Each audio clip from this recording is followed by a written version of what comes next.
Você não pode aumentar a dose porque o efeito do remédio depende da concentração do remédio no corpo. Se a concentração for alta demais, o remédio se transforma num veneno.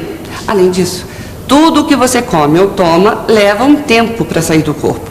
Isso acontece também com os remédios. E é por isso que não se pode mudar, por conta própria, nem a dose e nem os horários de tomar o remédio. Entendeu, Maristela? É como quando a gente bebe uma cervejinha. Depois de um tempo, o álcool some. Eu não entendi, não. O que isso tem a ver com tomar remédio? O remédio, depois de um tempo, some do corpo. Se você tomar o remédio antes do tempo, o que acontece? Vamos pensar um pouco? Vamos pensar um pouco. Você pode não ter eliminado ainda a dose anterior. Aí, se você toma outra dose, aumenta a concentração de remédio no corpo. É isso. É como se você tivesse aumentado por conta própria a dose do remédio. E se chegar a uma concentração acima do ideal para o seu peso, pode acabar fazendo mal ao invés de fazer bem. Vamos fazer de conta que esse líquido branco que está aqui dentro deste tubo é um remédio que está sendo gradativamente eliminado pelo organismo. Até aqui, nessa faixa azul, o remédio está numa concentração insuficiente, não faz efeito. Nessa faixa verde, é a quantidade calculada na dose ideal. Acima daqui, na faixa vermelha, o remédio passa a ser tóxico.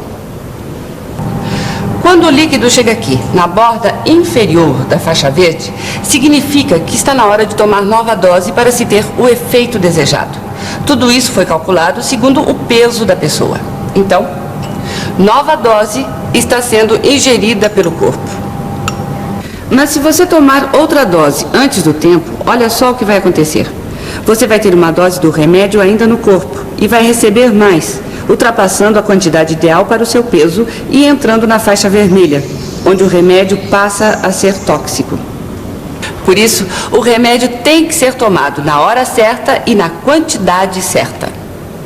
No caso dos antibióticos, por exemplo, remédios que têm essa tarja vermelha aqui só devem ser vendidos com receita médica. São remédios usados para combater alguma infecção. Eles matam o micróbio, ou melhor, a bactéria que está provocando a infecção.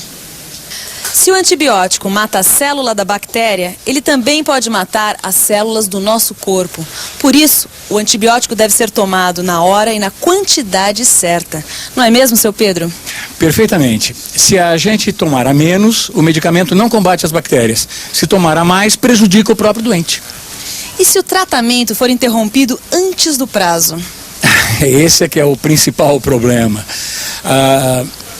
Muitas pessoas, quando começam a melhorar, interrompem o tratamento. Sabe o que acontece? Podem sobrar algumas bactérias. São poucas, mas elas podem provocar novamente a doença, e mais forte ainda. Mas se elas são poucas, como é que elas podem provocar mais doença? Se as pessoas interromperem o tratamento antes do prazo, o que acontece? As bactérias que sobraram e que foram as mais resistentes começam a se multiplicar rapidamente, dando origem a mais bactérias resistentes ao antibiótico e provocando novamente o aparecimento de uma infecção mais forte. Aí, nesse caso, o antibiótico não funciona mais. E se o antibiótico é tomado em intervalos irregulares? Bom, se o antibiótico é tomado em intervalos irregulares, então aí é pior ainda. As bactérias adquirem resistência mais facilmente.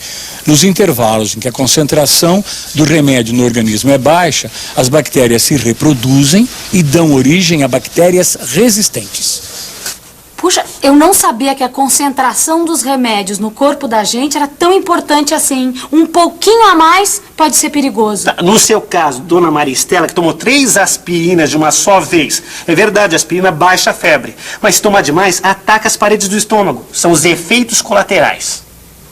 Remédios que têm efeitos colaterais são remédios que provocam algum prejuízo que não está diretamente relacionado com a doença.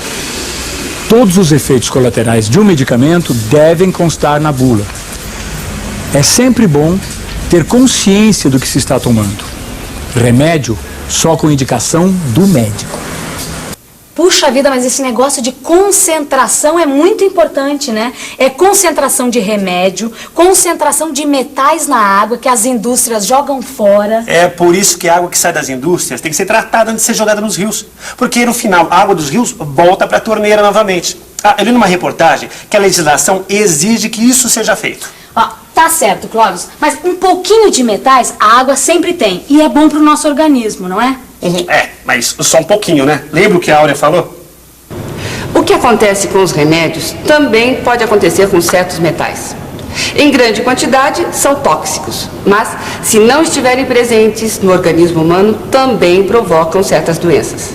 A melhor receita é uma boa alimentação. Agora, um dos graves problemas de envenenamento por metais é que o efeito nocivo pode não aparecer logo. O metal vai se acumulando no organismo, a concentração vai aumentando, até causar a doença. É o efeito cumulativo. Bom, até aí tudo entendido. Tem que retirar os metais das águas usadas pelas fábricas, precipitando os compostos insolúveis. Isso, deixar numa concentração bem pequena que não faça mal para o homem. Então diz uma coisa, o que as indústrias fazem com todo o precipitado desses metais que são retirados da água? Isso não pode ser jogado por aí, porque senão não adianta nada. Vou ver se tem alguma coisa nessa reportagem. O que será que é feito com o sólido desses metais que se formam? Pequena cena de suspense. Achei. Olha o que está escrito aqui. Na forma de sólidos, o volume é muito pequeno. Geralmente são enterrados ou misturados a materiais que não entram em contato direto com as pessoas, como, por exemplo, o concreto. Será que na parede da minha casa tem precipitado de algum metal? Olha só, essas fotos aqui, Maristela.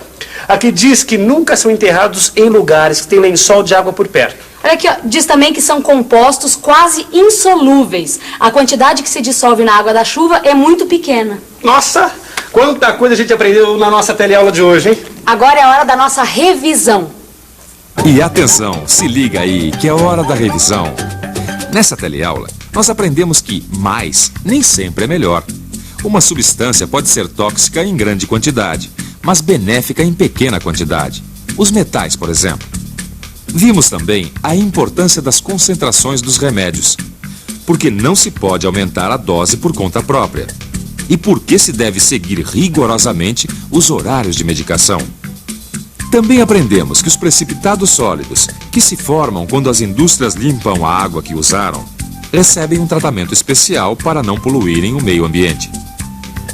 Bom, agora que a Maristela já entendeu que não pode sair por aí tomando remédio à torta e à direito, a gente vai deixar vocês com o livro para estudarem tudo o que aprenderam hoje. Estuda direitinho, hein? Até a próxima teleaula. Tchau.